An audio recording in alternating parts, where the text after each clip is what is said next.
Hey, my name's JB and I'm from Huffy, and today we're going to be helping you build your 16-inch MotoX that you purchased on Amazon. Thanks for that purchase, by the way. So let's get started by setting the bike up and assembling the training wheels. So on the rear of the bike you have two 15mm nuts, and you can remove those from each side of the bike.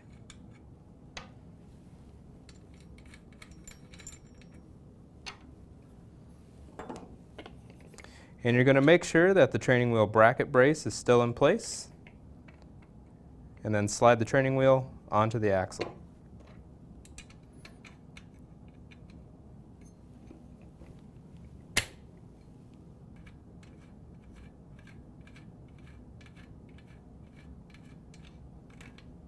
And you can get it just hand tight for right now. We're going to repeat the same thing on the other side.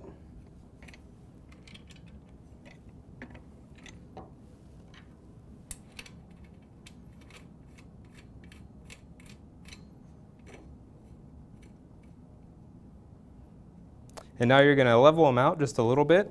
Do this by adjusting the training wheels up and down. And you want them to match about the same distance on both sides. Then using the included tool, tighten them down.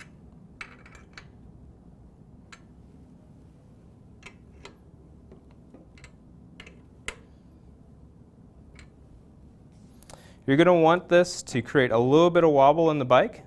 If you put them too far down, the rear wheel's not going to touch the ground, and when you pedal, you're not going to go anywhere. So next we're going to install the pedals on the bike. You should have a left and a right pedal. The right pedal is righty-tighty, the left pedal is lefty-tighty.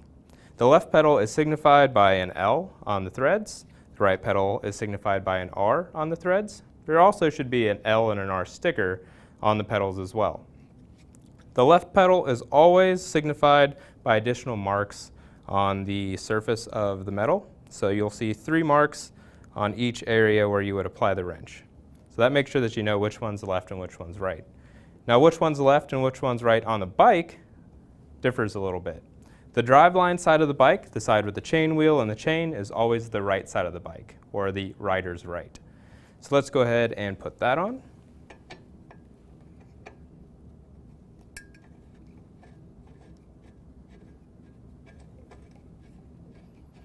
I recommend doing this by hand at first, just to make sure that you get everything in there and you don't accidentally strip the threads by using a wrench right off the bat. And once you get it finger tight, tighten the pedal into place. Make sure it is tight. Make sure that it spins freely. You may feel a little resistance in there on the steel axle of the pedal.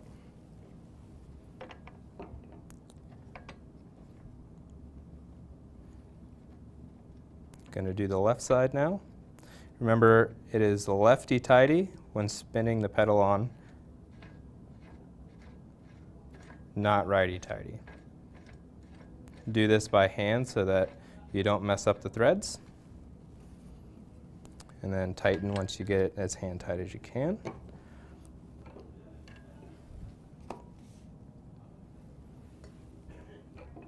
So you want to make sure the pedals are tight, that way they don't fall off when you're riding.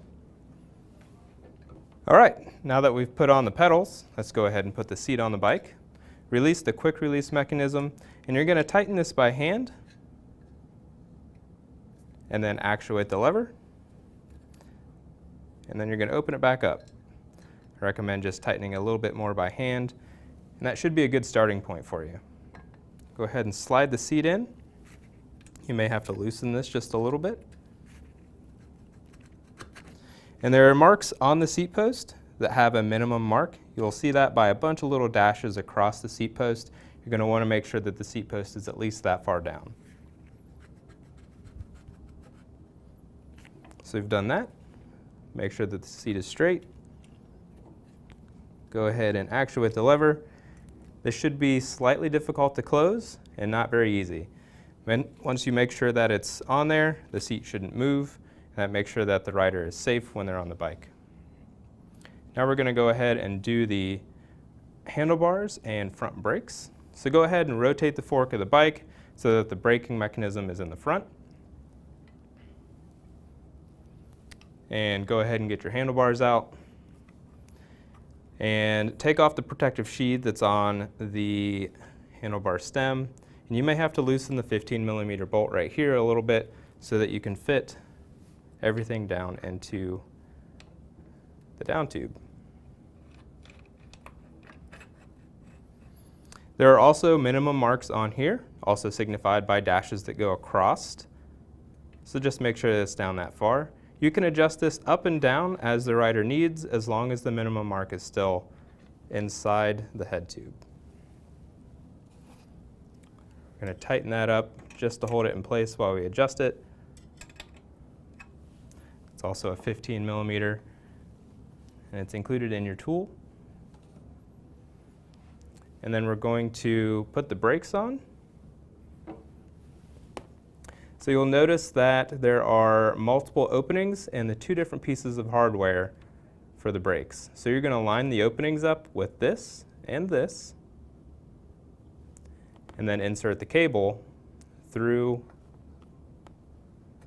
this piece here as well. And then there is a boss on the bottom that the cable locks into. So you'll see the pill that's on the end of the cable would go in there. All right. So in order to put the cable into the hand lever, we're going to loosen up the brake cable on the braking mechanism. So start by removing this bolt here.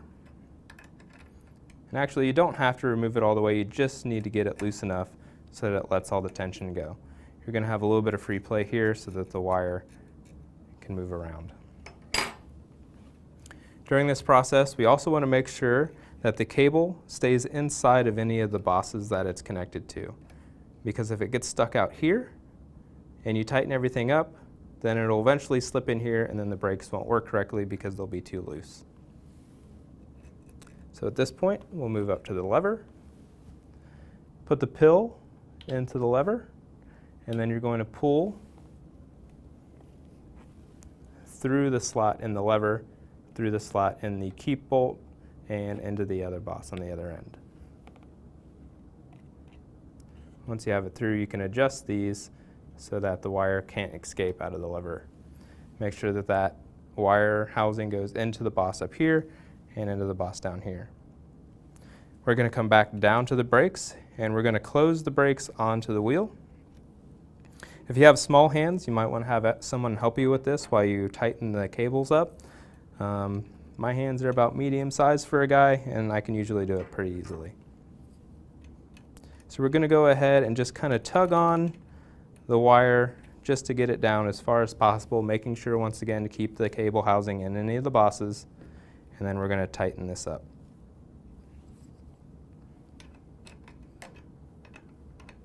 This doesn't have to be super, super tight.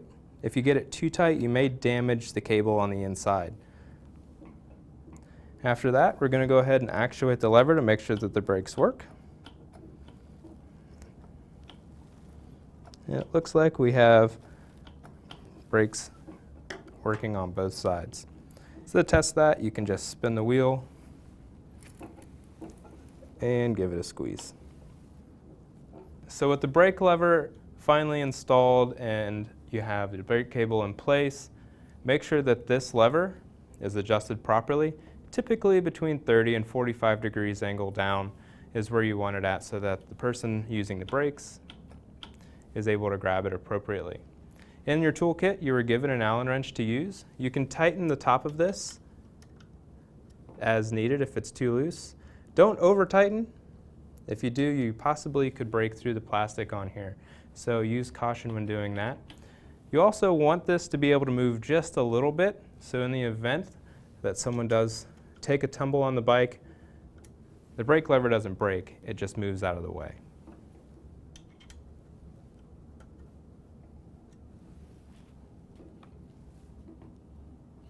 You don't want it too loose that it moves really freely, but you do want it just a little bit so that it can move down and out of the way in the event that the handlebars come in contact with the ground. Last thing to check is tire pressure. Your bike has probably been on a long journey, so you want to make sure that the proper tire pressure is in the tires. Tire pressure is listed on the side of the tire. This, for example, goes to 35 psi. All right, so you've finished assembling your MotoX 16-inch Huffy bicycle. At this point, if there's anything that you need to reassure yourself on, always check the manual. The manual has more information in it on every part of your bicycle, and it has a spare parts list if you need any. Once again, this is JB from Huffy. I hope you enjoy your new bicycle. Remember to always wear a helmet and always obey local laws. Now get out there and have some fun.